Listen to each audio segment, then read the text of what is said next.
J'ai toujours codé en Python, j'ai pu faire pas mal de projets les quelques dernières années, et j'ai plus vraiment l'impression de débuter dans ce langage, bien que j'ai encore beaucoup à apprendre. Donc aujourd'hui, je vais combler mes lacunes en Python. Non, je rigole, juste apprendre de zéro le C# avec Unity.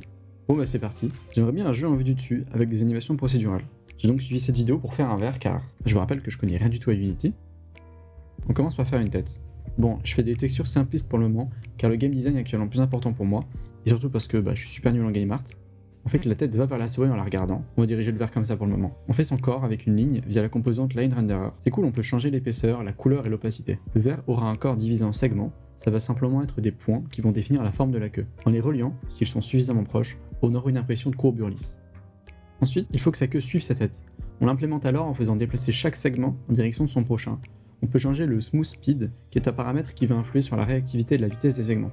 Quand le verre va sur un point, il a tendance à comprimer toute sa queue pour n'apparaître comme qu'un seul segment. On impose alors une distance minimum entre chaque segment pour éviter les chevauchements. Montrer pour chaque segment, c'est pas très beau.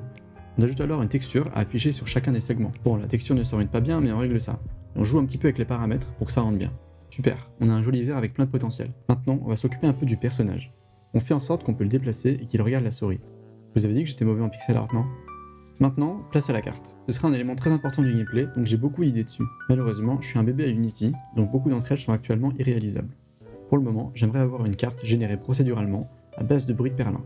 C'est le même principe qu'utilise Minecraft pour sa génération de terrain. Déjà, c'est quoi du bruit ? Du bruit en image, c'est ça. Là, c'est du bruit aléatoire. La couleur de chaque pixel est définie aléatoirement et indépendamment des autres. Un bruit de perlin, ça va aussi être une texture avec plein de pixels en nuances de gris, qui en fait va décrire un ensemble de nombres entre 0 et 1 en fonction de l'intensité du noir. L'utilité du bruit de perlin vient du fait que les nombres ne sont pas si aléatoires, ils ont un lien entre eux, ce qui permet d'avoir une sorte de cohérence générale. En fonction de la valeur d'un nombre, on va plutôt dire qu'il s'agira à cet endroit d'eau, d'herbe ou encore de roche. J'ai dû suivre une vidéo pour cette partie parce que je ne savais pas trop comment faire la gestion des tuiles avec Unity. On obtient cette magnifique carte.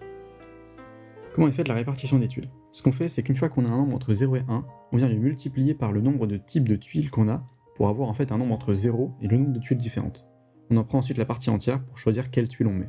J'aime pas trop le côté un peu linéaire de prendre la partie entière, on obtient une distribution trop homogène et on peut pas vraiment modifier à quel point telle ou telle tuile est présente. Donc j'ai modifié cette partie. Maintenant, il faut d'abord attribuer une hauteur à chaque tuile, ensuite, une fois qu'on a notre nombre entre 0 et 1, on va le multiplier par une amplitude choisie au préalable, et on choisit quelle tuile placer en fonction d'où le nombre tombe par rapport à nos hauteurs. On peut alors beaucoup plus contrôler la composition des cartes. Une des prochaines choses que j'aimerais faire, c'est l'élaboration d'un système de chunks pour éviter de charger toute la map inutilement.